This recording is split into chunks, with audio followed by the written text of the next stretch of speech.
आज पुन्हा train late आणि स्टेशनवर तीच गर्दी. काय झालं पहा पुढे ब्लॉगमध्ये. तर गुड मॉर्निंग मित्रांनो, आज आहे आपला 30 डे चॅलेंजचा दिवस 13वा आणि आज पण निघालो होतो आपण क्लासला जायला. मग सकाळी उठलो, तयार झालो आणि निघालो आपण नालासोपाऱ्याला चालत जायला.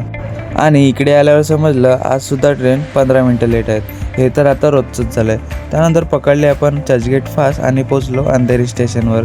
मग तिकडून निघालो क्लासला जायला आणि पोचलो फायनली क्लासमध्ये. त्यानंतर गेलो प्रॅक्टिस लॅबमध्ये आणि केली 4-5 तास फुल मन लावून प्रॅक्टिस. कारण आजची प्रॅक्टिस कदाचित कुणाला दिसणार नाही, पण उद्याचं सक्सेस ह्याच मेहनतीमुळे दिसणार आहे. रोज थोडं थोडं शिकतोय, कारण मोठं व्हायचं असेल तर रोज स्वतःवर काम करावं लागेल. प्रॅक्टिस झाल्यावर निघालो घरी यायला आणि आज आपल्यासोबत होता आपला मित्र. मग काय, गेलो आम्ही सँडविच खायला. सँडविच म्हणजे माझा आवडता विषय. त्यानंतर सँडविच संपवला आणि आलो अंधेरी स्टेशनवर आणि तो तिकडून गेला घरी. मग मी पकडली विरार ट्रेन आणि ही गर्दी बघा. मुंबई लोकलमध्ये सीट मिळणं तर सोडात, उभं राहायला जागा मिळाली तर नशीब समजा. आणि फायनली पोचलो नालासोपाऱ्याला आणि तिकडून चालत आलो घरी. आजचा दिवस सिंपल होता, पण चॅलेंजमध्ये खूप भारी गेला. तर मित्रांनो, आजचा ब्लॉग इथेच संपतो. असाच सपोर्ट करत राहा. भेटूया नेक्स्ट ब्लॉगमध्ये.